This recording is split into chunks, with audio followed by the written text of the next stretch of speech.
My name is Harold Shurtleff. I'm the New England coordinator for the John Birch Society. We want to welcome you to the program.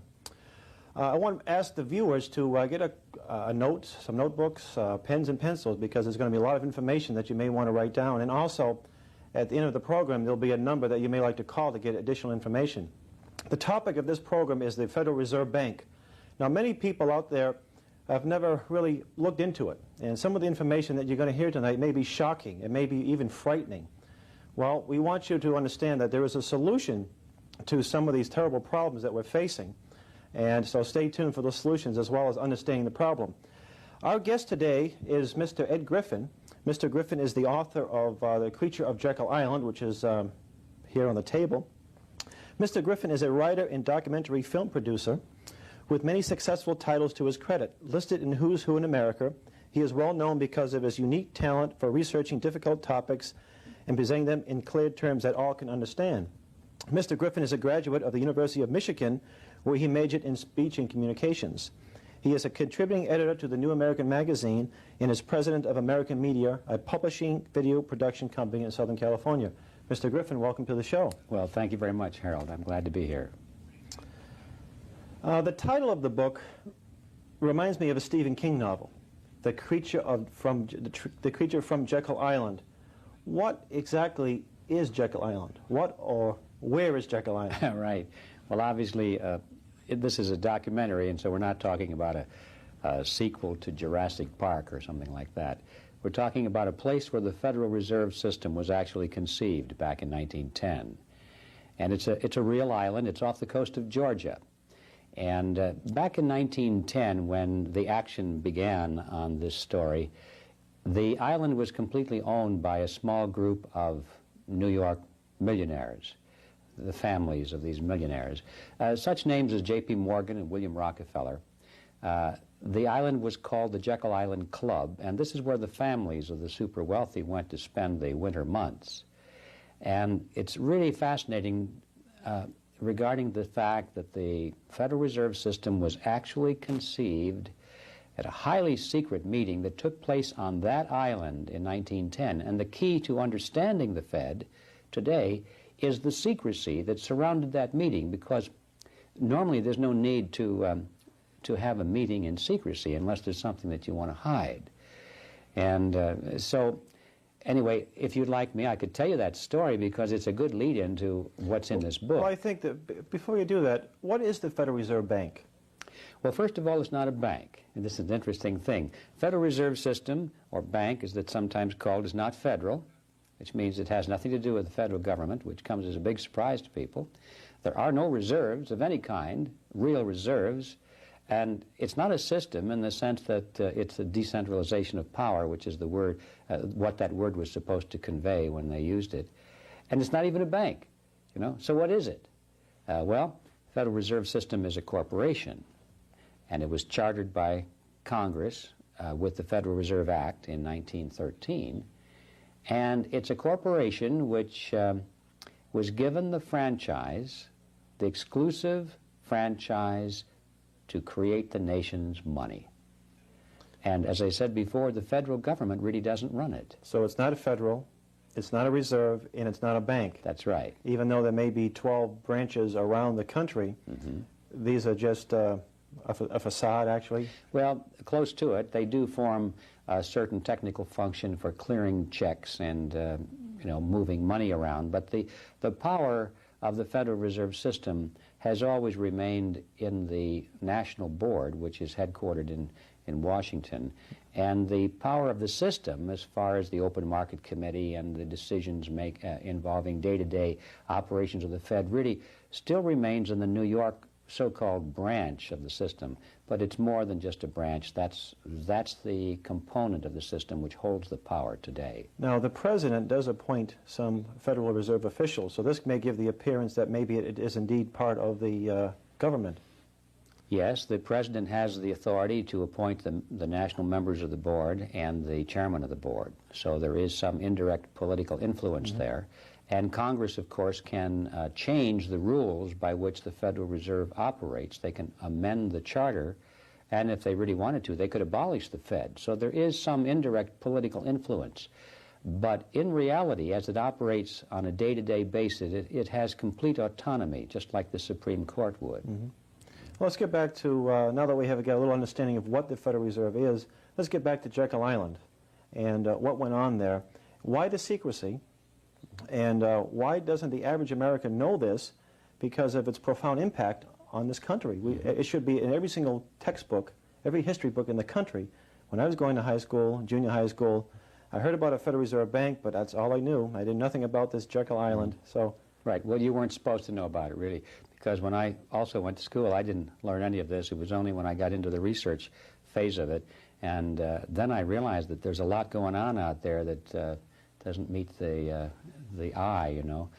And by the way, none of this is really that hard to find. It's in the public record if you're willing to dig for it. You can find most of this information in your major public libraries. But in any event, here's the story. It was 1910, which, remember, is about 3 years before the Federal Reserve System was actually passed into law. So this is a 3-year jump on it. And it was in that year that a group of 7 very powerful financiers gathered in secret at Jekyll Island to create the concept of the Federal Reserve System. And every one of these concepts eventually was embodied in the Federal Reserve Act. And the way they gathered is really interesting. Here's what happened. It was November of 1910 when Senator Nelson Aldrich, who was the Republican whip in the Senate at that time, sent his private railroad car to the New Jersey Railroad Station. And he and 6 of these others gathered there to get on that car and travel southward to Georgia, to Jekyll Island.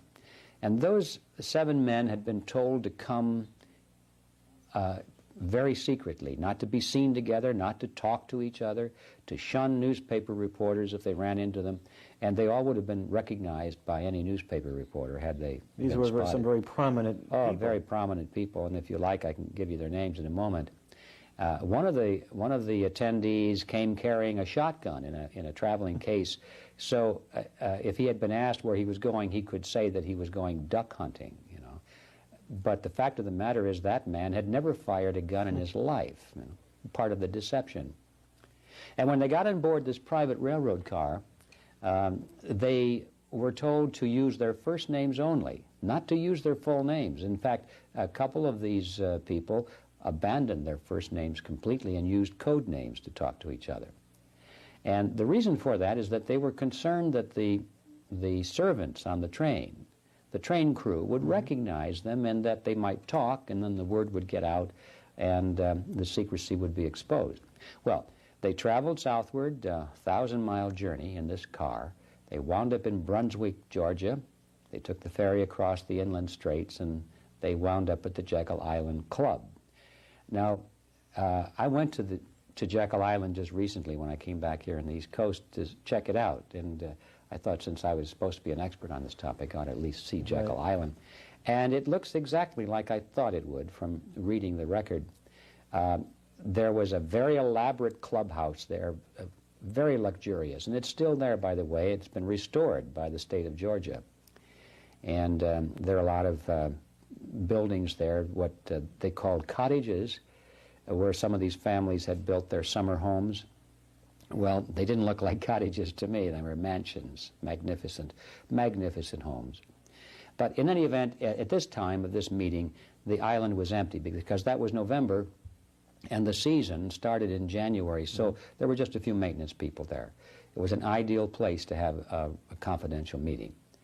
So these 7 men went to the clubhouse, and for 9 days they sat around the table and they debated, they argued, they spoke, they compared notes, and they drafted the essential form of what became the Federal Reserve System. Then they came back to New York, and they disappeared back into Wall Street, and for quite a few years afterward, they denied that such a meeting took place. And then later, as it became known that some of them had been there, they said, well, yes, but we just gathered to talk about banking matters and play cards and that kind of thing. And then eventually, after the Federal Reserve System was firmly established and everybody revered it as an American institution, then they began to speak openly about the meeting and what happened and what they did. They wrote books on the topic. Some of them wrote magazine articles, and they gave interviews to newspaper reporters. And at this late date, we're able to piece together that story. Well, why the secrecy? As you just asked a moment ago. There was a very good reason for it. At the time, 1910 through 1913, there was a great concern among the American people over the concentration of wealth into the hands of a very few families, and furthermore, they were concerned over the concentration of financial power into the hands of a few investment firms on Wall Street. They called that group the Money Trust at the time. And so there was a hue and cry in Congress for legislation to break the grip of the money trust over the nation's markets.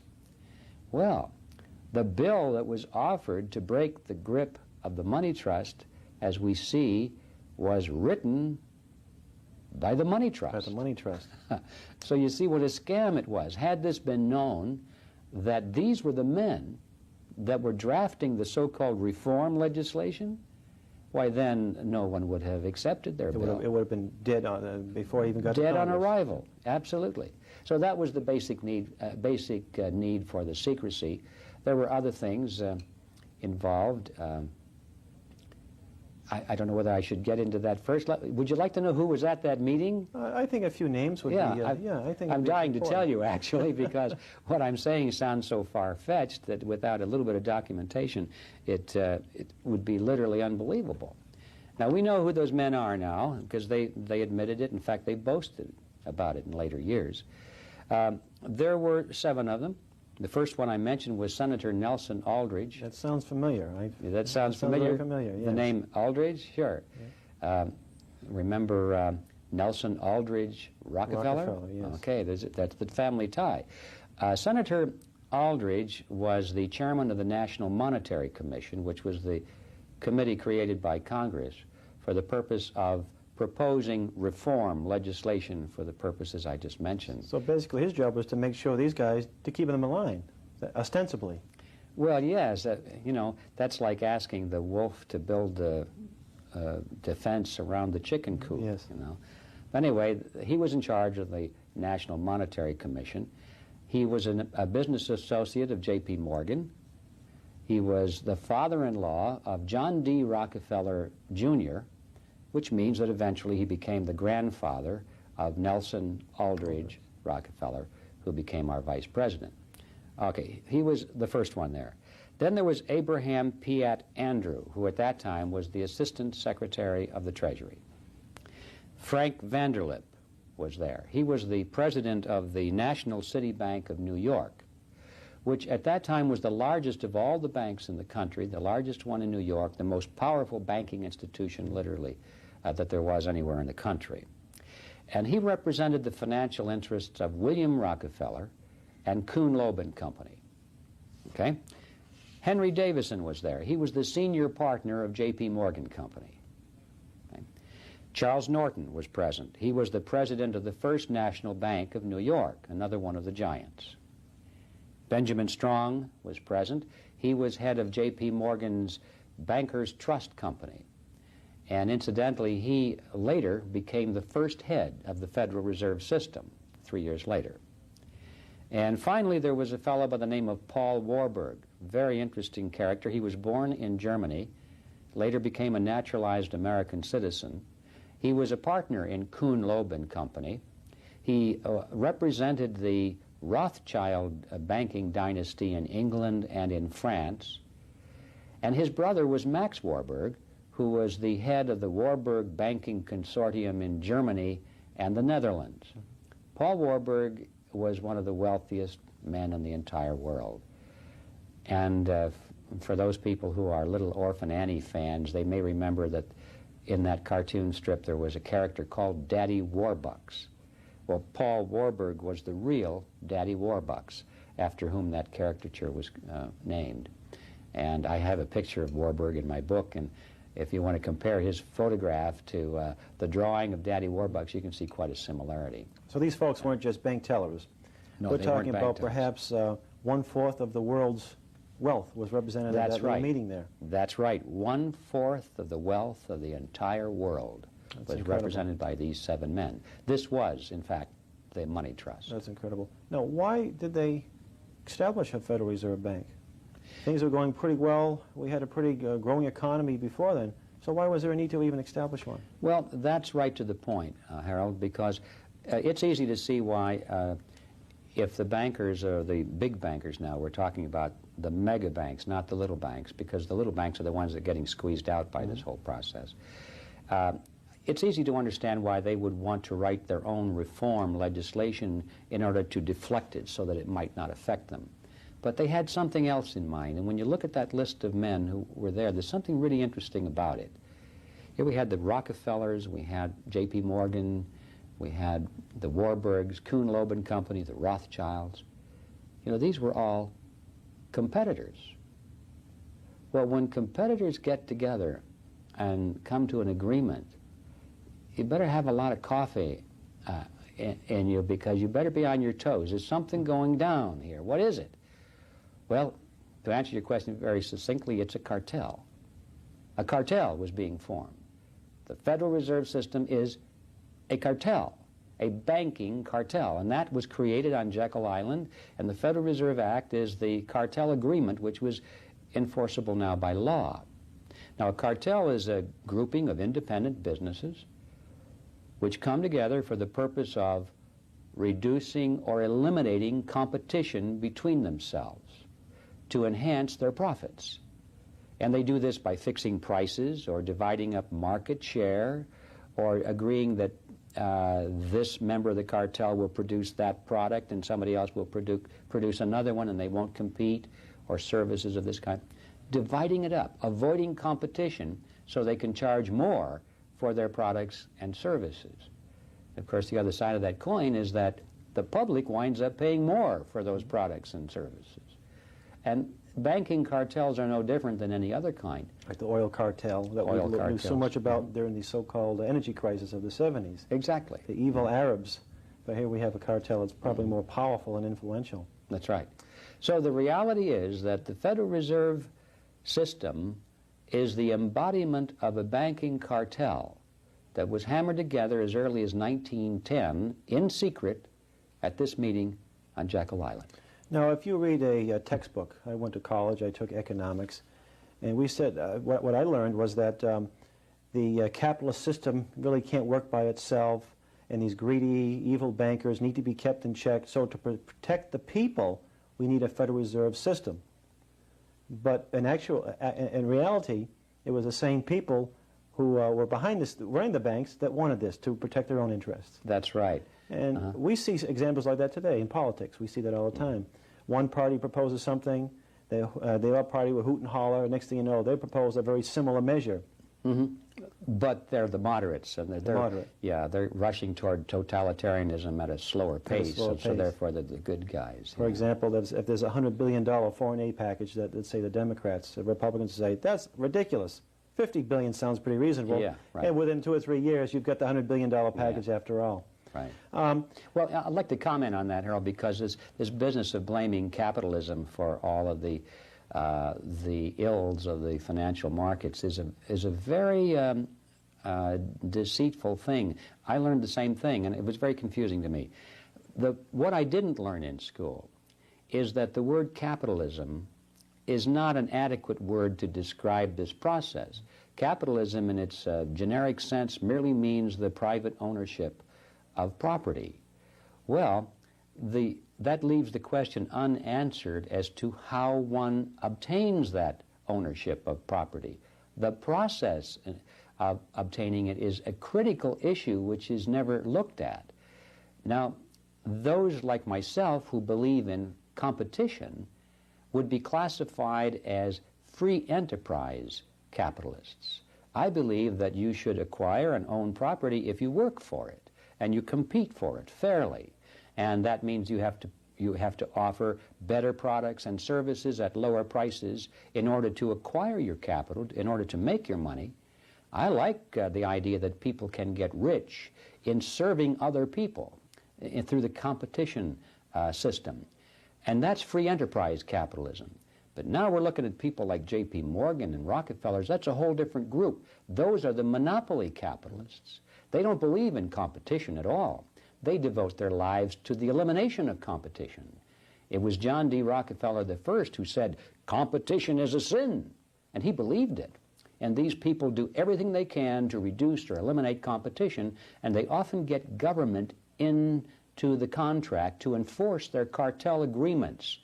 So the monopoly capitalists are the ones with the most capital, but they do so by avoiding competition and bringing government in to enforce the cartel agreements. That's why the big monopoly capitalists are always in bed with politicians. What is the history of banking? Now, I know we don't have the time to go into banking in the Roman Empire, let's say, but let's look at the United States. Have we ever had any other type of central bank when our country was founded? And of course, I read your book, and you have a good little chapter on the history of banking. You talked about Andrew Jackson and what he was trying to do, and the Civil War. So could you try to address, maybe give us a brief overview of the United States, the history of banking in the United States? In 30 seconds or less. I'll see what I can. Well, it is quite an interesting history, and here again, it's similar to this misconception about capitalism. We're told one thing, but it's really not quite that way. I remember learning in school that we had anarchy in banking in our history.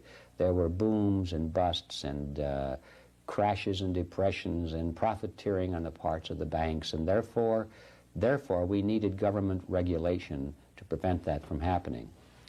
Well, I found out when I dug into it that that's a half-truth. And of course, half-truths are the most dangerous of all. In fact, they're the biggest lies because they're so appealing. What we find is that banking, no time in history has been unregulated by government. We have never had, at least in this country is for certain, we have never had true free banking. Banking has always been regulated by some level of government, if not the federal government, at least by the state governments. And along with this regulation, which has been offered supposedly to protect the people, always offered that way, of course, we find that the real purpose of the involvement of government with the banks is to protect the banks. It allowed the banks to create money out of nothing and to funnel that newly created money into the state governments. And of course, since the banks were then partners with the governments, then when the banks got into trouble because of this process, the governments would have to come to the aid of the banks because they're their buddies, their partnership in this thing. And so we find throughout American history little banks getting into political partnership with state governments, they were working together, inflating the money supply to create money for the states, and then the banks would default on their promises to the depositors and wouldn't pay them on demand. There were runs on the banks would collapse, and so forth. This whole history of chaotic banking in America, and there is quite a history of it, is traceable not to the fact that it was free banking, but to the fact that it was government regulation of banking and therefore protecting the banks that created it. And so, since we didn't know that in school, we thought, oh, free banking will never work. Look what it did, you see. We never had free banking.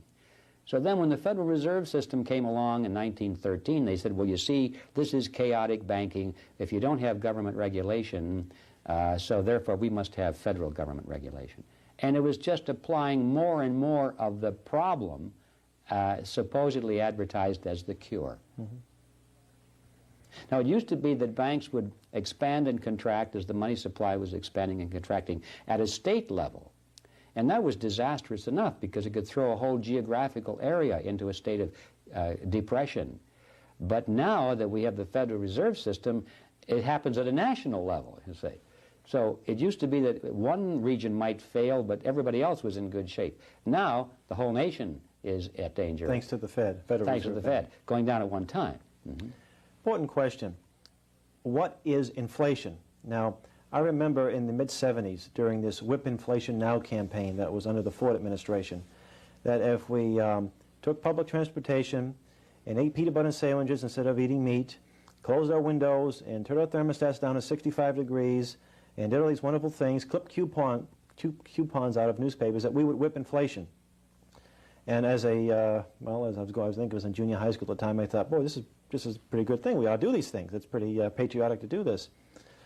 And as I learned what inflation, and of course you define it very well, I thought I was very foolish and stupid for falling for the trap. That it was just a lot of publicity stunt, a lot of puff to get people off the real reason. So could you tell us what inflation is and what it isn't? I'll start with the bottom line. Inflation is a tax. Inflation is a hidden tax. Inflation is a hidden tax on the American people which they do not know that they're paying, and that tax is going to the federal government. And here's how it works. This is that process by which money comes into creation. Remember, we're dealing here with a mechanism which is essentially a partnership between the government and the private banks, the big private banks, now not the little banks. They're involved at their own detriment, unfortunately. You may have noticed that the little banks are getting squeezed out. Yes. Yeah, and more and more centralization in New York. But nevertheless, here's how it works. It starts with Congress. Congress needs money. They always need lots of money. So they go to the Treasury and they ask for some money, and the Treasury says, hey, we don't have any. We don't have any left. You guys took it all. By February 15th, it was all gone. Everything we took in taxes, you guys spent already. Congress has never stayed within its tax budget. So they say, don't worry about that. They go down the street to the printing office and they get a little certificate printed up, and it's got curlicues around it, and it says United States Treasury bond or note. And there's a big seal at the bottom of it, and if you hold up the light, it really says IOU. That's what it is. It's a potential IOU. So then they take it down to the Federal Reserve, and they offer it through their dealers, special dealers that are franchised by the Fed, to sell these IOUs to the public. Well, the public steps forward and takes a lot of them, but usually not enough. There are always some left over. So they say not to worry. The ones that they can't sell to the public, they go down the street a little bit further to the Federal Reserve System. And the Fed's been waiting for them, because that's why the Fed is in this partnership. When the Treasury official shows up, the officer of the Fed opens up his bottom drawer, pulls out this big checkbook, and he writes a check to the United States Treasury, $1 billion, or whatever the amount is, and hands the check to the Treasury official. Now, we just stop for a second and ask, well, what's this checkbook? What account did that come from? Where did the money come from that they used to give to the Treasury? And the amazing answer is that there is no account. There is no money. This $1 billion was created at the instant that check was written and given to the Treasury. Created out of thin air. Okay? So now, Congress likes this process a lot, because they don't have to worry about taxes anymore. No matter what they want, it's available from the Fed, created out of nothing, you see. You may have noticed that Congress hasn't worried about what anything costs in a long, long time. Doesn't make any difference. The Fed is standing by to generate that amount of money. That's interesting. Well, we're going to end this portion of the program, and we're going to continue. So please stay tuned to part 2, and we will further go into this inflation. Thank you for joining us.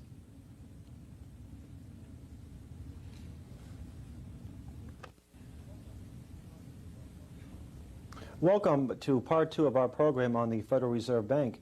My name is Harold Shurtleff. I'm the New England coordinator for the John Birch Society, and with me today is our guest, Mr. Edward Griffin. He is the author of The Creature from Jekyll Island, a second look at the Federal Reserve Bank. And of course, a copy of his book is prominently displayed on the table here. On part 1 of the program, we were discussing quite a lot, but we left off with inflation. Mr. Griffin was giving us a definition of inflation. So we'll just let him continue where he left off. Fine. Well, we were talking about how money comes into being through the Federal Reserve System, and I described the fact that when Congress needs more money than it can collect through taxes or that it can borrow from the public, it doesn't really have any great concern about a shortfall, because all it has to do is go down the street to the Federal Reserve System, and the Fed literally writes a check for any amount of money. In this case, we were using an example of a $1 billion check to the Treasury, gives it to the Treasury, and there is absolutely nothing behind that check. There is no account. There is no money of any kind. No behind gold? it. no gold, No nothing, silver. nothing. All there is really is a piece of paper that says check. I mean, that's it. It's this piece of paper. And they exchange the little piece of paper that says check for the other piece of paper that says bond. A little bigger than this. A little bigger, but they're just pieces of paper that cross hand, and voila, through the modern of the technology of the Federal Reserve System, we've just created $1 billion, you see. Incredible. So, so this billion comes into existence out of nothing. They give it to the Treasury, and now it really gets interesting. The Treasury takes the $1 billion check and deposits it into its checking account, into a Federal Reserve Bank. And then the numbers show up in the ledger showing that the government now has $1 billion to spend. So it starts to write checks against its own account, smaller checks. You know, it may send $100 million to some foreign dictator, or it may send a lot of money to the United Nations, or pay off the International Monetary Fund. It may pay for a military excursion against some country. It may buy a lot of votes by providing benefits, you know, all those things that are essential for the American government to do. Or in this case, just to follow it through to see how money comes into being, let's just assume that some of the money goes to the federal employees, which of course it does. In this case, let's say he's a post office worker.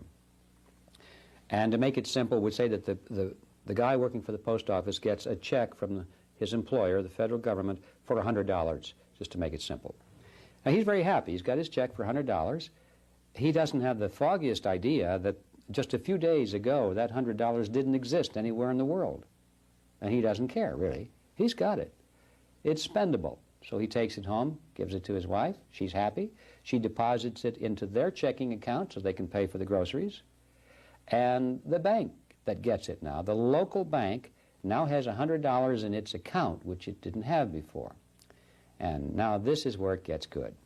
The bank opens up its loan window, and it says, welcome everybody, we have money to loan because of this $100 that just got deposited.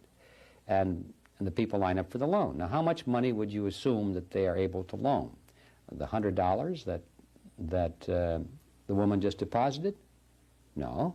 They can loan $900. Oh, that makes a lot of sense. $900. How?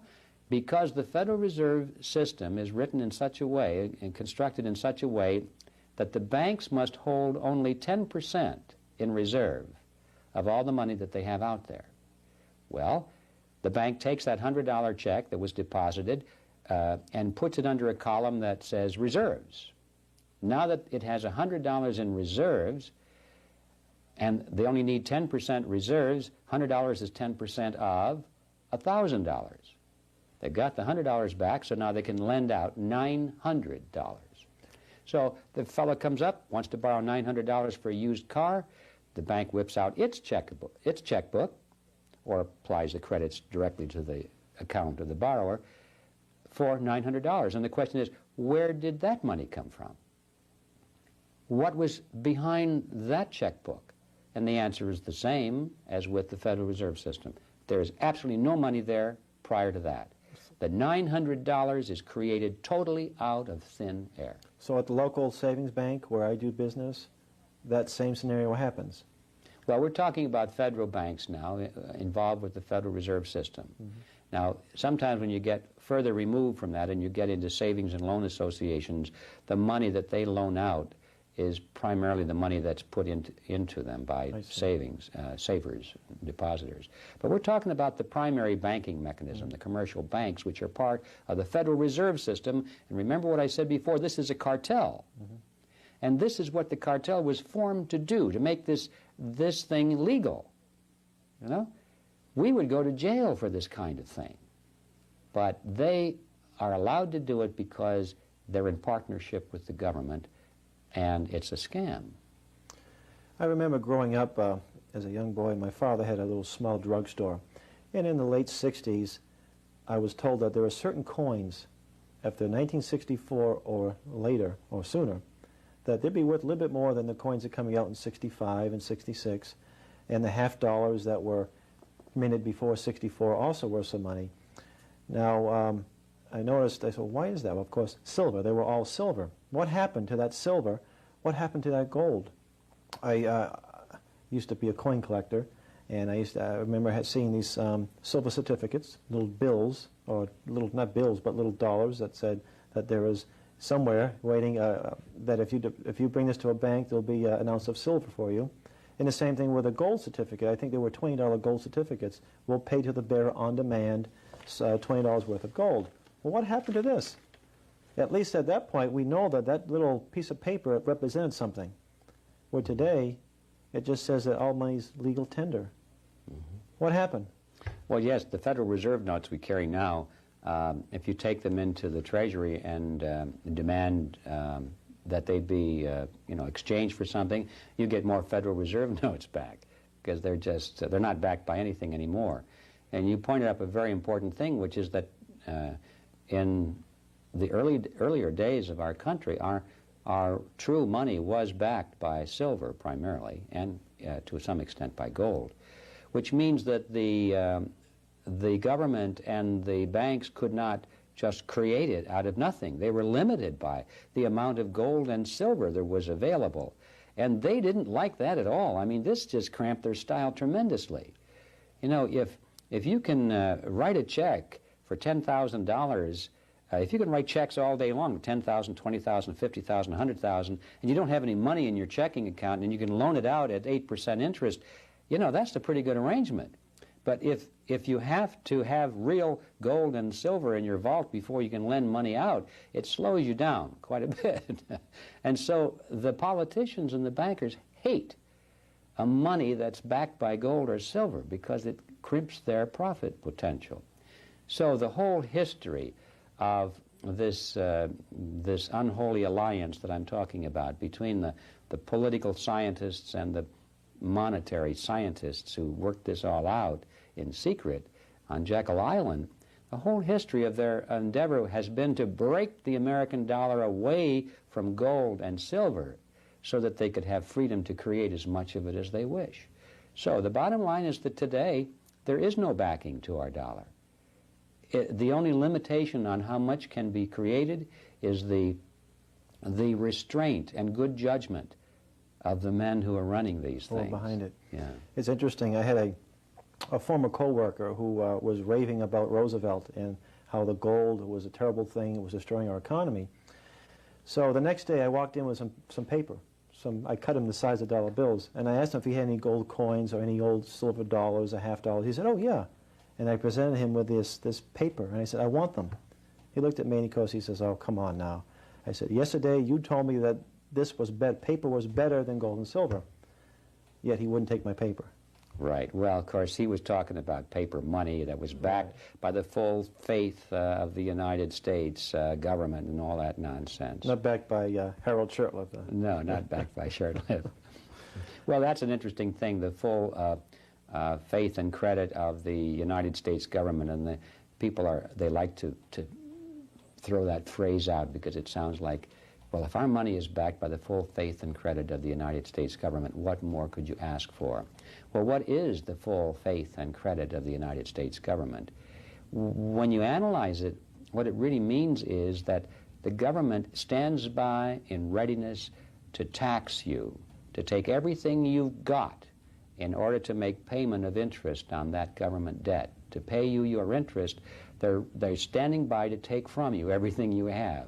That's the full faith and credit. Yeah, they give you back a little bit of what they take from you.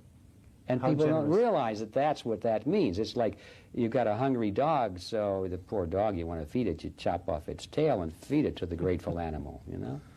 Okay. The founder of the John Birch Society, Robert Welch, wrote an essay back in the 60s. It was called "What is Money?"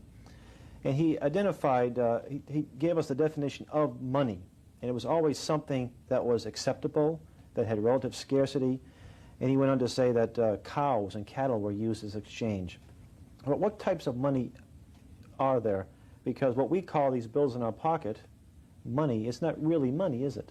No, it's not really money. And you can get kind of esoteric on this, but it boils down to the fact that you've got real money or you don't.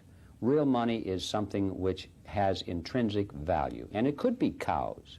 As a matter of fact, as I recall, our word pecunia a pecuniary interest, for example, meaning a monetary interest, comes from the Latin word for cow, and that was the money. People exchanged cows.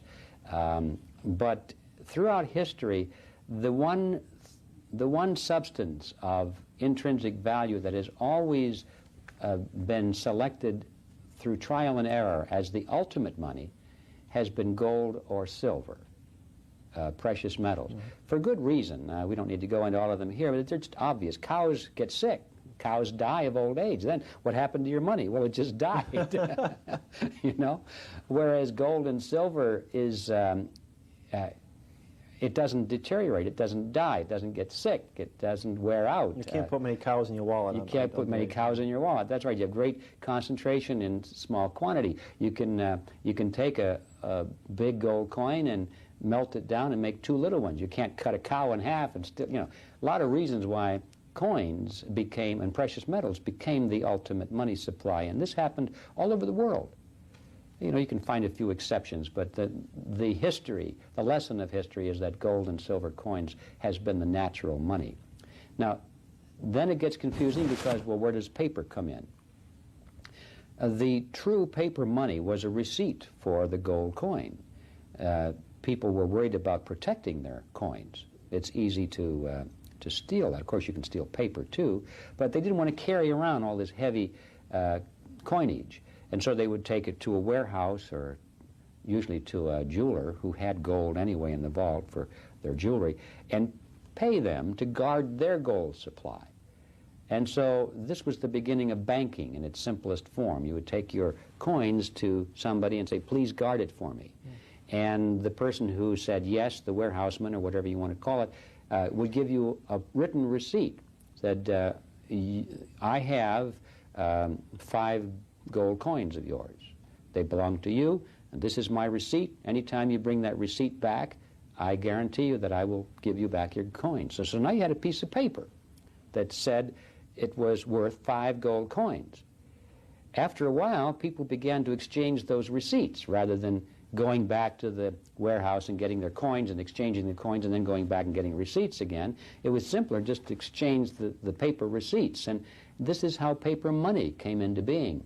It was useful because everyone knew that that paper receipt, they recognized the signature and the seal of the jeweler or the warehouse that had the coin. They knew that they could take it anytime they wanted to and get the real gold. That's what gave the paper its value. Mm-hmm. Well, of course, that's long ago. Now we have the paper, and we have all the trappings. We got the signatures and the seals and all the fancy stuff. Looks good. Looks official. It looks great, but you can't take it anywhere and get your gold back. It's worthless. In your book, you wrote something that was quite startling, something that I should have been aware of, but I just never thought of it. You said that if all the debt was paid off, there wouldn't be any money in circulation. And I thought, well, gee, when I get a bill in the mail, phone bill, whatever, I don't go out and spend that. I don't feel too good. I say, oh, my heavens, I got to pay the bill, or I'm going to have my people coming down on me, creditors coming down on me. Explain that. Well, we said earlier that we talked about how money came into existence. Remember, the fellow comes to the loan window at the bank, and he wants to borrow money for his car, and the banker whips out his checkbook and creates the money out of nothing. That's how the money gets into the system. Now, if he were to come back to the window and say, I'm paying back my loan, and he gives the $900 back to the banker, that money goes out of existence, doesn't it? Mm-hmm. It was nothing when it started, and when it's paid back, it's now, again, nothing. Nothing. And all of our money is based on that concept. Every dollar, every penny of it was created at the point that it was loaned to someone. So if all of the debt of the nation were paid back, all of those dollars would disappear back into the inkwells and back into the computer chips, and there wouldn't be one penny left in circulation, which is an incredible situation to have. What a basis for a monetary system. You see, what that means is that Congress cannot, absolutely cannot, pay off the national debt, cannot get the government out of debt without destroying our monetary system, even if Congress wanted to, which, believe me, it doesn't. Even if it had the resources, if it had the tax revenue, if it had the surplus, it dare not pay off the national debt because it would absolutely destroy the economy of the country by taking all money out of circulation. You see what a mess we got ourselves into. Something else that was kind of startling, you made reference to a very obscure, or at least I've never heard of the man before, Beardsley Rummel, I believe was his name. He did something that profoundly affects all Americans to this day. He was the one that devised the pay-as-you-go system, the withholding tax. Yeah, withholding taxes so that Americans would not feel the pinch of having to pay their taxes quite so much. That was just, in my opinion, genius. That was very smart. But he authored an article in a magazine a few years after World War II, and he said that basically we do not have to tax money to raise revenue. Oh, that sounds pretty good. Let's do away with taxes.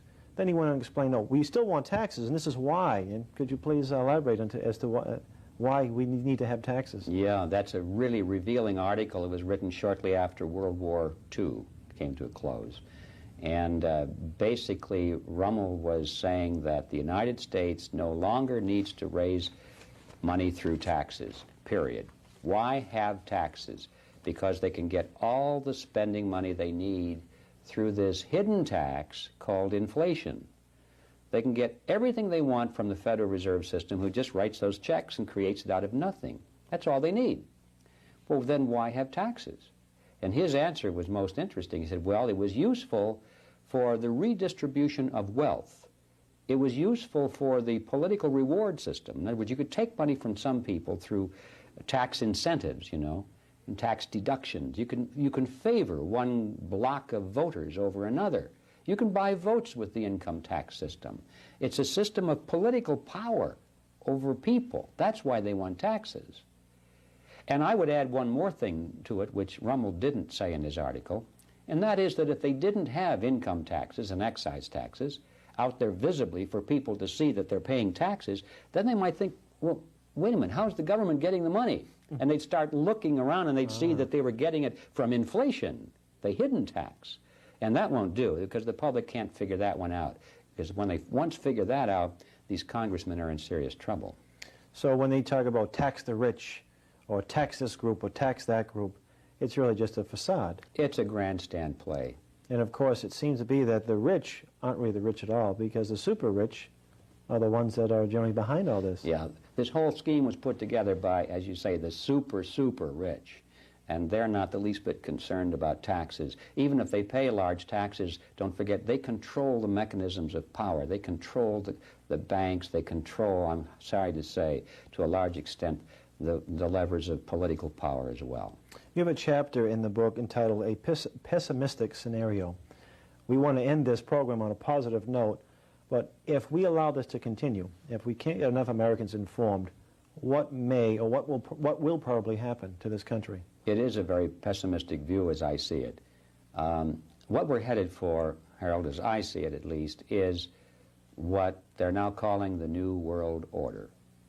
That's an expression that describes world government through the United Nations. And it's not just any world government that we're looking at. I have no problem with the concept of a world government in which all nations come together in peace and brotherhood and respect each other's traditions and cultures and religious views. But that is not the kind of world government that we're headed into. Not any old kind of government is going to work. I mean, Hitler had world government in mind, and we could see right away that that's not what we wanted. So we need to ask questions. What kind of world government is this going to be? And it's very clear that this United Nations, made up with all these little tin horn dictatorships from around the world, the bottom denominator of that world government is a totalitarian political system.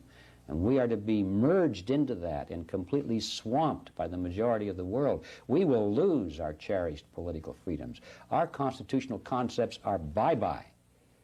I mean, our standard of living is gone, and we can see that happening now. They're trying to bring us down to the level of a third world country. And that way they can control us. The goal that they seek is just to merge us into kind of a melting pot of mediocrity. It's what I call high-tech feudalism. That's where we're headed, and I can assure you we don't want it. What happened in Bretton Woods? And this is the 50th anniversary, 1994, of Bretton Woods. Another type of another one of these secret meetings where the American people there was no consensus. There was just some very powerful people got together, and next thing you know, well, of course, our standard of living has changed dramatically. So a little bit on Bretton Woods, if you could. Well, Bretton Woods was a conference sponsored by the United Nations shortly after the end of World War II. And it was where all of the finance ministers and departments of finance from all the countries of the United Nations came together and held this meeting at Bretton Woods. And it was called the Monetary Conference. And they created the World Bank and the International Monetary Fund and agreed upon certain principles of international monetary cooperation, as they called it. The objective of that whole process was to separate all the monies of the world from gold or silver, to put the entire world on a fiat money basis so that the politicians and the international banking cartel could create money out of nothing on a worldwide basis. It was all laid out, the strategy was laid there, the mechanism was created at that point. Of course, the real target was the United States dollar, because at that point, the United States and I guess Switzerland were about the only two countries that really had any precious metals behind their monetary system. And even ours was just partially backed. They had already chopped it away to about 3/4 gone. It was only about a quarter backed. But they had to get rid of that last 25% also. Basically, that's what happened at Bretton Woods, and it was the two masterminds there were John Maynard Keynes, who was a socialist from England, and Harry Dexter White. They were considered to be the theoreticians. Harry Dexter White was a communist, actually. He was a secret communist at the time, working in our own government. Give us some solutions. In your book, you laid out 14. We don't want all 14 right now, but give us a few things that we could do. Yeah, there are actually 16 steps that I could see that we should go through to convert our present fiat money to a sound monetary system. But basically, the three major milestones that I think we have to pass in that process is, number one, we have to reestablish a real dollar. A dollar as defined in our Constitution is not a piece of paper unbacked by anything. The word dollar comes from the French, not from the French, from the Dutch word thaler. That was a Dutch coin that circulated in the colonies at the time our Constitution was written. It was a coin of universal quality, universal weight. Everybody could trust it. And it was our de facto money at that time. So they just said, that's our money supply. So it's now the money supply of the United States. The thaler became the dollar. The dollar is defined by law as a coin with a specified silver content of certain purity and weight. We have to get back to that. That's number one. Number two, we have to phase out these things called Federal Reserve notes. And the third step is to pay off the national debt. And I think, in closing, I think we should abolish the Federal Reserve Bank. Yeah. Yes, viewers are urged to contact us at the 800 number that will be at the end of the program. And again, we thank you for joining us tonight, and we look forward to your inquiry. Thank you very much.